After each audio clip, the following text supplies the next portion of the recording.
Assalamualaikum, my name is Hasril bin Lahapi. Now I will briefly explain the background of the Highland Tower collapse in 1993.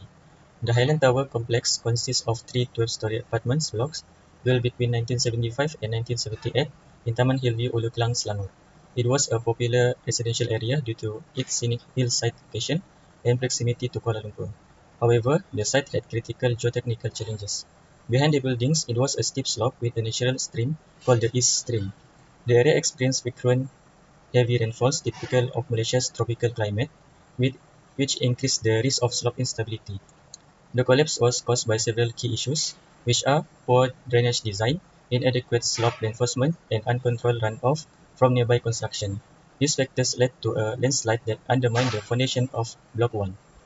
This tragedy exposed major failures in planning, site design, and monitoring, highlighting the importance of geotechnical assessment and proper infrastructure in hillside developments. Next, we move on to the chronology that leads to the collapse of Highland Tower. The first one is the early hydrological mismanagement. So water from its stream was diverted through a pipe system to bypass the building site. The piping was inadequate, leading to bursts and water absorption into the ground beneath Block 1.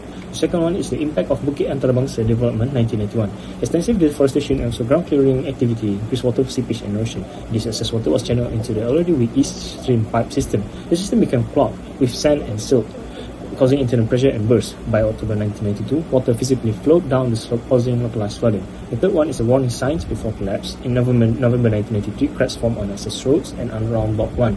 But by early December 1993, the retaining wall near Block 1 collapsed in a landslide.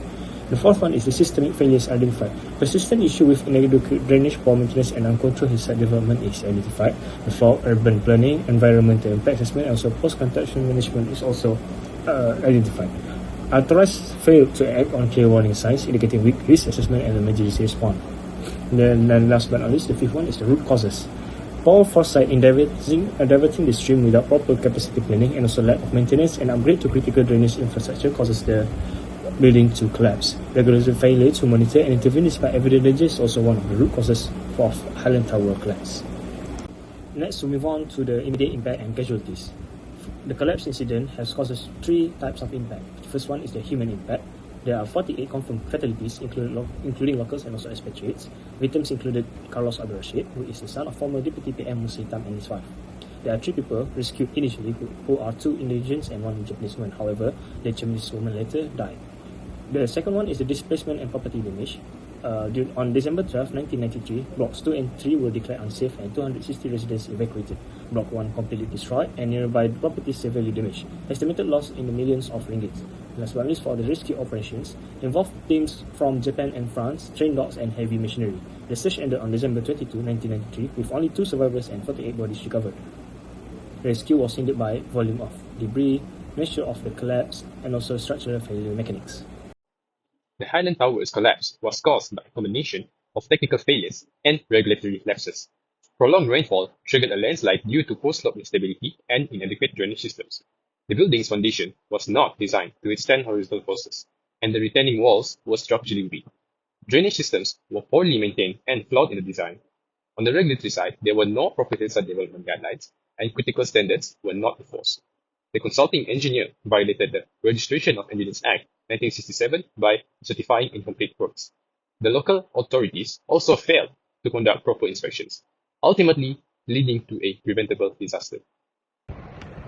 In December 1993, the collapse of Highland Towers Block 1 claimed 48 lives. Under Malaysia's Registration of Engineers Act 1967, engineers must protect public safety and act responsibly.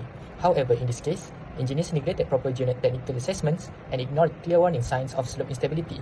This violated Section 15(1)(b), which requires engineers to uphold the profession dignity through responsible conduct. Furthermore, there was inadequate supervision of construction and drainage systems, breaching Section 24E, which prohibit gross negligence endangering life or property. Decisions often prioritize costs and deadlines over safety, contradicting the fundamental ethical duty to protect the public. The Highland Tower collapse reminds us that ethical responsibility is as vital as technical expertise.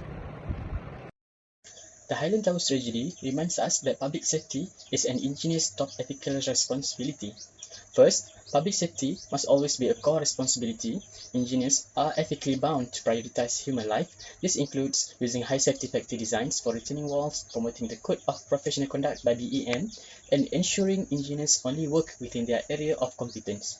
Next, we need stronger construction oversight and maintenance enforcement, especially on slopes. This includes proactive site inspection and post-construction checks like drainage and wall evolutions. And finally, REA 1967 and Act 133 must be strictly enforced. Local councils should be empowered to inspect, stop unsafe work, and take actions. Engineers and developers must uphold the law and the public safety. Thank you.